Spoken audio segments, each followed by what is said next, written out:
Hello everyone, कैसे हैं आप सभी लोग? आई होप मैं आशा करता हूँ सब लोग बहुत अच्छे होंगे। बच्चों देखो, आज एक बहुत बेहतरीन सा टॉपिक लेकर आए हैं, लाइन एंड एंगल्स का। बहुत इंपॉर्टेंट टॉपिक है और हर किसी एग्जाम में इससे क्वेश्चंस आने डेफिनेटली फिक्स है। इससे क्वेश्चंस कैसे आते हैं और इनको सॉल्व कैसे करते हैं ये देखेंगे। और जनरली इसमें जो एंगल्स का होता है ना, सबसे बड़ा जो फंडा होता है, ये जो एंगल्स का होता है, इनके बारे में आज हम देखेंगे कि कैसे किसी एंगल्स को पहचानते हैं। और आज मैं ऐसी आपको ट्रिक बताने का, बिल्कुल आज मैं ट्रिक की बात करूंगा। आप लोग बोलोगे सर आप तो कभी ट्रिक नहीं बताते, लेकिन आज मैं दोस्तों आप लोगों के साथ एक ट्रिक शेयर करने जा रहा हूँ। इस ट्रिक के हेल्प से, ये जो ट्रिक होगा ना, इस ट्रिक के हेल्प से आप किसी भी एंगल को ना यूं 2 सेकंड के अंदर कितना भी टफ क्वेश्चन है ना उसको सॉल्व कर लोगे, बिल्कुल बिना पेन उठाए। यानी बिना पेन उठाए बड़े से बड़ा क्वेश्चन को आप बिल्कुल 2 सेकंड के अंदर बता दोगे कि इसका एंगल कितना होगा। माइनस करने में आपको मिस्टेक हो सकता है या फिर उसको प्लस करने में मिस्टेक हो सकता है, लेकिन क्वेश्चन को सॉल्व करने में बिल्कुल मिस्टेक नहीं होगा। ठीक है, तो चलिए स्टार्ट करते हैं और देखते हैं क्या क्या क्वेश्चन है क्या। ठीक है दोस्तों, चलिए। तो हमने एक नया पेज ले लिया, तो थोड़ा सा नया कुछ स्पेशल ट्राई किया जाए आप लोगों के लिए। बच्चे देखो, जनरली हम यहाँ पे दो टाइप के एंगल्स पढ़ेंगे। एक एंगल जो हम पढ़ते हैं वो है हमारा corresponding angle, corresponding angle, corresponding angle. ठीक है, एक हम पढ़ेंगे करेस्पॉन्डिंग एंगल। दूसरा जो हम एंगल पढ़ने जा रहे हैं वो है हमारा अल्टरनेट एंगल, अल्टरनेट एंगल। और एक जो और एंगल हम पढ़ेंगे वो है vertically opposite angle, vertically opposite angle. ये तीन टाइप के एंगल हम पढ़ने वाले हैं यहाँ पे, करेस्पॉन्डिंग एंगल, अल्टरनेट एंगल और वर्टिकली अपोजिट एंगल। ये जो वीडियो होगा बच्चों, रियली बता रहा हूँ दोस्तों, ये वीडियो देखने के बाद आपको कोई भी ऐसा कॉन्सेप्ट रह नहीं जाएगा जिसे आप बोलोगे सर समझ नहीं आया। तो उससे पहले, ये लाइन और एंगल समझने से पहले, लाइन और एंगल समझने से पहले हम ये दो चीज समझेंगे। एक तो हम समझेंगे पैरेलल लाइन, ये क्या समझेंगे हम, पैरेलल लाइन। और दूसरा समझेंगे हम ट्रांसवर्सल। दो चीज समझेंगे, एक हम समझेंगे पैरेलल लाइन क्या होता है और दूसरा हम समझेंगे कि सर ये ट्रांसवर्सल है, ये क्या होता है। दोनों चीज समझना इंपॉर्टेंट है। चलिए, तो पहले हम बात करते हैं पैरेलल लाइन के बारे में। तो पैरेलल लाइन बच्चों कुछ ऐसा है, मान लीजिए मैंने एक लाइन ये ड्रॉ कर दिया, तो सामने एक लाइन ये दिख रही है और मैंने फिर एक और दूसरी लाइन ड्रॉ कर दी। तो दो तरीके की लाइन ड्रॉ करता हूँ, एक तो मेरे पास ये लाइन है और दूसरी लाइन मैं इस तरह ड्रॉ करता हूँ। देखिए लाइन मिली, लाइन मिली। अगर मैं इस लाइन को नेम दे दूं, मैं इसको बोल दूं ये एल है और ये हमारा एम, और ये हमारा पी है और ये हमारा क्यू। तो इन दोनों में से किसको हम बोलेंगे कि कौन से लाइन पैरेलल है कौन से नहीं। देखिए, पैरेलल लाइन की डिफिनेशन होती है कि जो पैरेलल लाइन्स होते हैं इनके बीच में जो डिस्टेंस होता है हमेशा इक्वल रहता है। मतलब बीच के जो डिस्टेंस है, अगर मान लीजिए दो लाइन है, इन दोनों के बीच का डिस्टेंस, इसकी बात मैं कर रहा हूँ, अगर 5 सेंटीमीटर यहाँ है तो यहाँ भी 5 सेंटीमीटर ही होगा। यानी हर पॉइंट में इक्वल डिस्टेंस की बात होती है। तो इसमें आप देखोगे तो लगभग लगभग ये हर जगह पे क्या हो रहा है ना, इक्वल डिस्टेंस क्रिएट कर रहे हैं, हर जगह पे इक्वल डिस्टेंस। लेकिन अगर इस लाइन को देखा जाए गौर से, पी को और क्यू को देखा जाए, तो क्यू को अगर मैं और आगे बढ़ाऊँ तो ये कहीं ना कहीं पी को इंटरसेक्ट करेगा, कट करेगा, तो ये पैरेलल नहीं हो सकती। ये लाइन एल और एम जो है दोस्तों, ये दोनों लाइन पैरेलल है, तो हम बोल सकते हैं एल पैरेलल एम। ये चीज हम इसको बोल सकते हैं कि जो हमारी जो लाइन एल है वो पैरेलल किसके, एम के, एल पैरेलल, ये हमारा पैरेलल लाइन है। दूसरी बात, इसमें हमें ट्रांसवर्सल देखना है। क्या देखना है हमें, ट्रांसवर्सल। अब ट्रांसवर्सल किसी के लिए भी काम करता है, लेकिन जनरली हम इसके लिए बात करेंगे। तो अगर मैं एक लाइन इस तरह से ड्रॉ कर देता तो आप देखोगे ये जो लाइन हमने अभी येलो कलर की लाइन, सॉरी ब्लू कलर की लाइन जो ड्रॉ की है, इसको मैं मान लेता हूँ, चलो ये मेरा क्या है एल एन, और इसको मैं मान लेता हूँ एन मान लेता हूँ। तो ये एन इस लाइन को यहाँ पे, है ना, यहाँ पे और यहाँ पे इंटरसेक्ट कर। तो ट्रांसवर्सल लाइन क्या हो गया, किसी भी दो लाइन को, किसी भी दो लाइन को इन्हीं दो पॉइंट पे क्या करेगा, इंटरसेक्ट करेगा, तो वो हमारा ट्रांसवर्सल हो गया। अब देखिए बुकों में क्या करता है, बुक में जैसे मान लीजिए, अब देखो अगर इसने इंटरसेक्ट किया तो एक एंगल यहाँ बनाएगा, एक एंगल यहाँ पे, एक एंगल यहाँ और एक एंगल आपका यहाँ बनाएगा, है ना? इतने एंगल तो बनाएगा यहाँ पे। उसके बाद अगर यहाँ पे इंटरसेक्ट करता है तो और भी तो इसके एंगल बनेंगे, जैसे कि मान लीजिए ये एंगल 5 बना, ये एंगल 6 बना, ये 7 बना और ये 8 बना। तो कुछ चीजें जान जाए, हम बेसिक सी बातें जानेंगे। अब देखो इसमें ये जो एंगल हमारे बने, तो ये जो अंदर वाले एंगल्स होते हैं, ये वाले, ये जो अंदर वाले एंगल है जिनको मैं हाईलाइट कर दिया, जिन्हें मैं यहाँ पे हाईलाइट कर दिया, जो हमारे अंदर वाले एंगल्स हैं इनको बोला जाता है इंटीरियर। मैं इसको हाईलाइट कर दूँ आपको अच्छे से दिख जाए, ये हमारे क्या होते हैं, इंटीरियर एंगल्स होते हैं। क्या होते हैं दोस्तों, ये हमारे इंटीरियर एंगल, ये जिनको मैं हाईलाइट कर रहा हूँ ये हमारे क्या है, इंटीरियर। मतलब ये जो 3 हो गया आपका, 4 हो गया, ये आपका ये जो 3 हो गया, 4 हो गया, 5 हो गया, ये हमारे अंदर के हैं तो इनको हम इंटीरियर एंगल बोलेंगे। और ये जो बाहर के निकल गए, ये बाहर से निकल गया और ये भी आपका बाहर निकल, तो ये हमारे एक्सटीरियर एंगल हो गया। चलिए ये तो इंटीरियर एक्सटीरियर हो गया। आपके बुक में कैसे दिया है, आपके बुक में मान लीजिए ये अगर नंबरिंग होती है, जैसे मैं चलिए नेक्स्ट पेज पे आपको समझा देता हूँ। ठीक है, जैसे मान लीजिए मैंने यहाँ पे दो पैरेलल लाइन ले ली, एक हमारी पैरेलल लाइन ये होगी, दूसरी हमारी ये। अब एक ट्रांसवर्सल है, ट्रांसवर्सल इनको इंटरसेक्ट करेगा तो मान लीजिए ट्रांसवर्सल हो गया। ठीक, ये हमारा ट्रांसवर्सल। बुक में क्या दिया है मैं उसकी बात करूंगा, फिर मैं कैसे बताऊंगा इसकी बात करूंगा।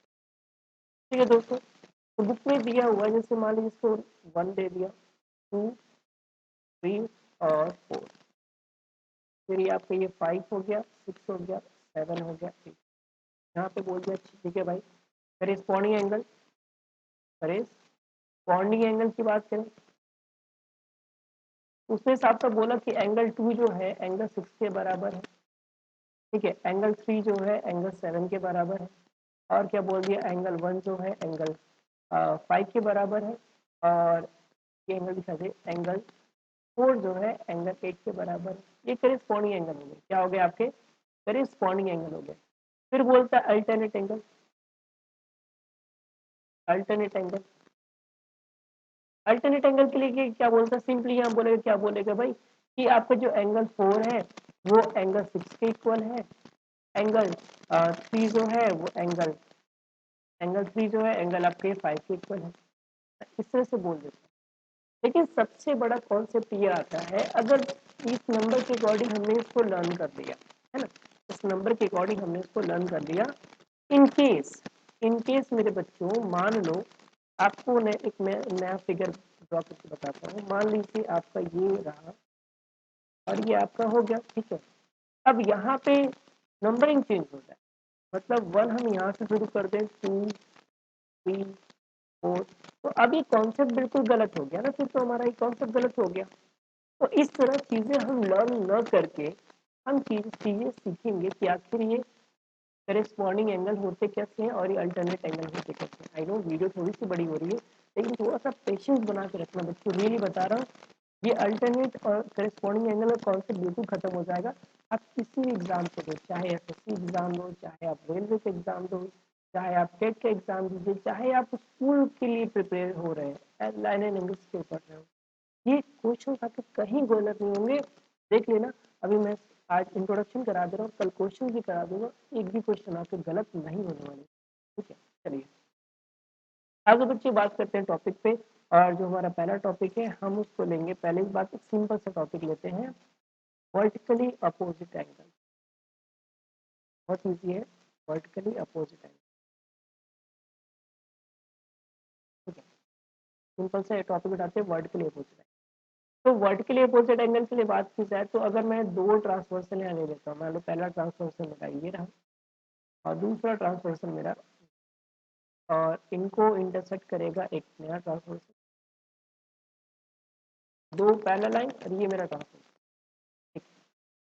तो अब देखो यहाँ पे दिख रहा है ना, ये जो एंगल होगा इसके उल्टा होगा और ये जो एंगल होगा इसके इक्वल होगा। यानी सिंपली सी एक बात है कि डमरू बनता है, डमरू देखो ना, डमरू देखा है आप लोगों ने, डमरू कैसे बनता है, ये बनता है, ये जहाँ पे डमरू बना लेगा, ये जहाँ पे डमरू बना लिया, एक्स बना लिया, ऐसे समझ एक्स बना लिया, तो यहाँ पे वर्ड के लिए अपोजिट एंगल्स क्या हो जाएंगे, इक्वल हो जाएंगे। ठीक, वर्ड के लिए अपोजिट एंगल क्या होते हैं, इक्वल हो जाएंगे। तो ये वर्ड के लिए अपोजिट एंगल बहुत ईजी से समझ में आ गया। दूसरी बात जो सबसे मेन इंपॉर्टेंट है जिसके बारे में हम डिस्कस करने जा रहे हैं, वो हमारा करेस्पॉन्डिंग एंगल। क्या है हमारा करेस्पॉन्डिंग एंगल, आइए समझते हैं। करेस्पॉन्डिंग एंगल बहुत इंपॉर्टेंट है और कई लोगों को तो ये बिल्कुल आता ही नहीं है। वो जैसे मन किया वैसे लाइन खींच देंगे, करेस्पॉन्डिंग हो गया, समझना है इसको। अच्छा देखो, करेस्पॉन्डिंग एंगल ना एक पैटर्न को फॉलो करता है। वो पैटर्न क्या है, वो पैटर्न समझ लीजिए, सारा क्वेश्चन आपका आंसर समझ में। अच्छा, अगर हमें मान लीजिए इंग्लिश में जैसे ABCD पढ़ते हैं, इंग्लिश में मुझे एफ लिखना है, ठीक है, हमने इंग्लिश का एफ लिखा है, हमने इंग्लिश का एफ लिखा है, तो इंग्लिश का एफ ऐसे लिखा। लेकिन जब हम लर्निंग के एज में होते हैं तो हमें पता नहीं होता सीधा क्या उल्टा क्या, तो मान लीजिए अभी हम लर्निंग के एज में और इंग्लिश का एफ हमने ऐसे लिखा, इंग्लिश का एफ ऐसे। तो ये देखो इंग्लिश का एफ अगर बन रहा है कहीं एंगल में तो वो होगा करेस्पॉन्डिंग एंगल। बिल्कुल बच्चों, बिल्कुल। अगर इंग्लिश का अल्फाबेट का बन रहा है एफ, इंग्लिश का अल्फाबेट एफ बन रहा है, तो वो आपका करेस्पॉन्डिंग एंगल कहलाएगा। क्या कहलाएगा, करेस्पॉन्डिंग एंगल। अब देखो कैसे मैं इंग्लिश का अल्फाबेट बनाता हूँ, आपको भी मैं यहाँ पे ये चीज दिखाता हूँ। अच्छा देखो, अभी मैं यहीं पे आपको दिखाता हूँ। ये देखो, ये एक लाइन आ रही है, यहाँ पे जहाँ मेरा हाईलाइटर जा रहा है ध्यान दीजिएगा, ये लाइन आई, ये एक स्ट्रेट लाइन आई, फिर देखो ये लाइन हो गया। तो अब यहाँ पे हम देख सकते हैं साफ साफ कि ये लाइन ऐसे आ रही है, फिर ऐसे आ रही है और ऐसे आ रही है। तो ये जो एंगल होगा बेटा, इस एंगल के इक्वल हो जाएगा। अब ये कुछ भी एंगल है, हमें इससे मतलब नहीं बात हो गई कि सर ये एंगल जितना होगा उतना एंगल ये हो जाएगा। ये क्या होगा, हमारा करेस्पॉन्डिंग एंगल। क्या होगा, करेस्पॉन्डिंग एंगल। अभी और मिलेगा, चलो देखो, ठीक है। लेकिन एक बात याद रखना, दोनों का मुंह नीचे ही रहना चाहिए, एक नहीं, एक ऊपर एक नीचे मान लेना। दूसरा देखो, एक चीज और दिखेगा। अच्छा देखो, यहाँ पे ये चीज मान लीजिए ये एक लाइन आ रही है, एक स्ट्रेट लाइन ये आई। अब यहाँ के बाद ये ऐसे हो गया और ये ऐसे हो गया। तो ये जो एंगल है बेटा, हमारे इस एंगल के इक्वल हो जाएगा। तो ये भी क्या हो जाएंगे, करेस्पॉन्डिंग एंगल। और ये देखो ये एफ बना रहा है, बिल्कुल आप देखोगे नहीं, इससे बाहर निकल के देखोगे तो बिल्कुल ये एफ बना रहा है। तो ये एंगल इस एंगल के इक्वल, ठीक है। तो कितने आसानी से हमने करेस्पॉन्डिंग एंगल को देख लिया और बड़े आराम से हम तो अब बता सकते हैं। बस आपको क्या देखना है कि एफ कहाँ बन रहा है, क्या देखना है आपको, एफ देखना है कि एफ कहाँ पे बनता है। तो एक एफ तो आपको ये बन रहा है, यहाँ से ऐसे और ऐसे हो गया। अच्छा, एक एफ और भी बन रहा है, कैसे देखो, एक एफ हमने ये देखा, यहाँ पे ऐसे देखा, ये भी हमारा एफ बन रहा है। तो ये जो एंगल है, इन दोनों, ये दो बराबर हो गए और ये दो बराबर हो गए। बात समझ में आ गई। और कोई एफ बनना है बताओ, और कोई एफ बनना नहीं। तो करेस्पॉन्डिंग एंगल हम बिल्कुल समझ गए। अगर हमने इसका नेमिंग कर दे, अगर मान लीजिए इनकेस हमने इसका नेमिंग कर दिया, इसको हमने 1 दे दिया, इसको दिया, ये 4 हो गया, ये 5 हो गया, 6 हो गया, 7 हो गया, 8 हो गया। तो यहाँ पे इसके अकॉर्डिंग हम कह सकते हैं, काफ़ी चीज़ें क्लियर हो गई हमारी। तो इसके अकॉर्डिंग हम क्या कह सकते हैं बच्चों, ये जो 2 है वो हमारा 6 के इक्वल है ना। एंगल 2 जो है वो हमारा एंगल 6 के इक्वल है, याद रखना। ये जो 2 हो गया किसके इक्वल है, 6 के इक्वल है। और ये जो एंगल 4 है वो एंगल 8 के इक्वल है। एंगल 4 जो है हमारा एंगल 8 के, बात समझ में आ गई। तो एक छोटा सा कॉन्सेप्ट था, बिल्कुल हमें इसके समझ में आ गए, ये चीज़ हमें बिल्कुल समझ में आ गया। दूसरा दूसरा जो है हमारा वो है अल्टरनेट एंगल। एक हमारा क्या है, अल्टरनेट एंगल, सॉरी, अल्टर पूरा इरेज कर दे, कंफ्यूज हो गए। ठीक है, दूसरा हमारा क्या है बच्चे, अल्टरनेट एंगल। अल्टरनेट एंगल, ठीक है। अब अल्टरनेट एंगल भी बहुत मजेदार है। सपोज करो आप इंग्लिश का एन सीख रहे हो, इंग्लिश से क्या सीख रहे हो, एन सीख रहे हो, बट आपको नहीं आता, ठीक है, स्टार्टिंग करते हो तो एन ऐसे ना लिख के ना, हमारा एन क्या हो जाता है, थोड़ा सा उल्टा हो जाता है। कैसे हो जाता है आपका एन, आप एन ऐसे लिख देते और फिर चलो किसी तरह आपने फिर सही लिखना सीख लिया। अब क्या करते हो, आप इंग्लिश का जेड लिखते हो, इंग्लिश का जेड लिखते हो। मैम ने जेड ऐसे बोला लिखने के लिए, लेकिन आपने क्या किया, जेड को आपने ऐसे लिख दिया। उल्टा है, बिल्कुल है, कोई बात नहीं। अभी हमें यहाँ पे क्लास थर्ड फोर्थ क्लियर नहीं करना है, हमें बस कॉन्सेप्ट समझना है, ठीक है। अब समझो बच्चा, अब जब आपका उल्टा एन बन गया तो ये जो एंगल है और ये जो एंगल है, यहाँ पे ये जो एंगल है और ये जो एंगल है, ये एंगल ये इक्वल होंगे। क्या होंगे, ये इक्वल होंगे। अच्छा सर, ये इसमें कैसे दिखेगा, पैरेलल लाइन में कैसे दिखेगा, चलिए हम इसको शो करके दिखाते। तो ये हमारा एक लाइन हो गया और ये हमारी दूसरी लाइन हो गई। एक ट्रांसवर्सल लेते हैं, तो बिना ट्रांसवर्सल के काम कैसे होगा, बिल्कुल ये हमारा ट्रांसवर्सल हो गया। हम इसका कलर थोड़ा सा डिफरेंट कर देते हैं, चलिए ये हमारा ट्रांसवर्सल हो गया। अब देखा जाए सर हम इसमें जेड बनाएंगे, क्या बनाएंगे बच्चों, जेड बनाएंगे। तो जेड देखो बन कहाँ रहा है, थोड़ी बात हमें जेड देखना है, क्या कि जेड जो है हमारा वो बन कहाँ रहा है। चलिए देखिए, अगर मैं इसको यहाँ से लेकर आता हूँ, इसको लेकर आ रहे हैं, यहाँ पर रुक जाइए, उसके बाद नीचे आइए, उसके बाद यहाँ जाइए, देखिए जेड बना, बिल्कुल जेड बना कि नहीं बना, बिल्कुल सर जेड बन गया। अब देखो बच्चों का जेड बन गया, तो आप देख सकते हो ये जो एंगल होगा वो इस एंगल के इक्वल। बोलो बात समझ में आई कि नहीं आई, बिल्कुल सर समझ आ गई। ये जो एंगल होगा इस एंगल के इक्वल। एक तो ये जेड बना, एक और जेड यहाँ पे मैन्युफैक्चर हो रहा है, वो जेड कौन सा है ये भी हम देख लेते हैं। चलिए उस जेड को भी हम, अच्छा देखो अगर मान लीजिए आपको सही जेड नहीं बनाने आया, आपने उल्टा जेड बना दिया, तो एक जेड ये भी मैन्युफैक्चर हो रहा है।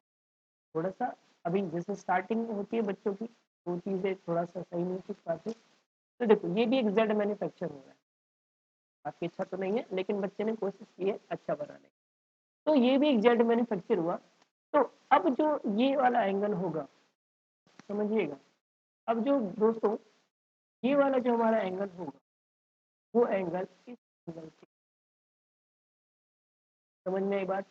तो जेड और एफ, देखिए केवल दो लेटर, केवल आपके दो लेटर मैंने लिए, एक आपको मैंने लिया एफ और दूसरा लिया मैंने एन या फिर जेड, और इन्हीं दोनों से हमने पूरी की पूरी अल्टरनेट एंगल, इंटीरियर एंगल और हमने करस्पॉन्डिंग एंगल देखे, है कि नहीं, सब था नहीं था, बिल्कुल। थ्री वर्ड हमने देखा, एक एक्स भी देखा, हमने एक्स देखा, उसके बाद एफ देखा, उसके बाद हमने एन या फिर जेड देखा, सारा काम हो गया।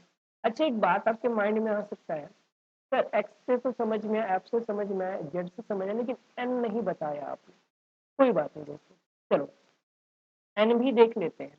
सपोज करो आपका जो पैरेलल लाइन था वो वर्टिकली ना होके हॉरिजॉन्टल है, ठीक है, वर्टिकली ना होके हॉरिजॉन्टल है, और इसको एक ट्रांसवर्सल इंटरसेक्ट कर, इसको एक ट्रांसवर्सल क्या क्या इंटरसेक्ट कर दिया। मैं इसका कलर चेंज कर, इससे आपको कंफ्यूज है, ये हमारा रहा ट्रांसवर्सल जो इसको इंटरसेक्ट कर दिया। अब देखो, अब अगर इसमें आपसे कुछ पूछ लिया जाए तो कैसे बताओगे, तो देखिए बेहतरीन सी बात है, हम सर वही एन वाला कॉन्सेप्ट लेके चलेंगे, सिंपल सा कॉन्सेप्ट है।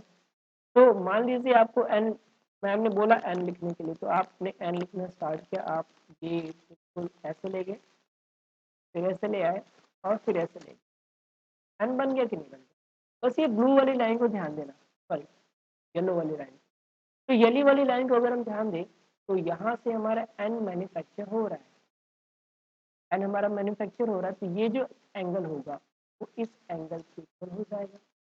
हो गया बेशक सी बात, हमारा एन बन गया। ये तो सर सीधा एन बना, उल्टा एन कैसे बना वो भी देख लेते हैं। चलो देखो उल्टा एन की बात करते हैं अभी हम, ठीक है, हम उल्टे एन की बात करते हैं। उल्टा एन कैसे बनेगा, तो उल्टा एन मान लीजिए ये बन रहा है, ये बन रहा है, ये आया और फिर अच्छा इसमें नहीं मैन्युफैक्चर बन तो जा रहा है, हाँ हो गया, ये आया, ये आया और ये आया। तो अब इसमें देखिए क्या हो जाएगा, ये जो एंगल होगा क्या हो जाएगा, इस एंगल के बराबर। बस कॉन्सेप्ट खत्म। सिंपल सी चीजें थी, आपको इसमें बहुत ज्यादा सोचने वाला कॉन्सेप्ट नहीं रखना। ठीक है, तो आपने देखा 2-3 लेटर में ही हमने सब कुछ यहाँ पे समझ लिया बहुत आराम से। तो वीडियो कैसी लगी कमेंट में जरूर बताइएगा। और रही बात इसके क्वेश्चन की, तो नेक्स्ट वीडियो जो होगा उस नेक्स्ट वीडियो में हम इसके जो डाउट्स होंगे, जो क्वेश्चन होंगे उनके बारे में। ठीक है बच्चों, तो thank you so much and आप लोगों को बहुत बहुत thank you so much guys, आप लोग बहुत सपोर्ट करते हो मुझे और ऐसी वीडियोस आप लोग के लिए हमेशा आती रहेगी। मैं कोशिश करूंगा पर डे आप लोगों के लिए कुछ ना कुछ इंटरेस्टिंग सी वीडियोस, ऐसे ही कुछ इन्फॉर्मेशनल वीडियोस आपको देता रहूँ। ठीक है बच्चों, तो उसके लिए प्लीज़ जो लोग अभी नए हो वीडियो को लाइक कर लीजिएगा और चैनल पे जो पहली बार विजिट कर रहे हैं चैनल को सब्सक्राइब जरूर कर लीजिएगा और बेल आइकन को प्रेस कर दीजिएगा। इससे क्या होगा, जिससे जो जो वीडियोस आते रहेंगे सारे वीडियोस आपको। ठीक है गाइस, चलिए बस आज के लिए इतना ही, मिलते हैं नेक्स्ट वीडियो, तब तक के लिए जय हिंद दोस्तों।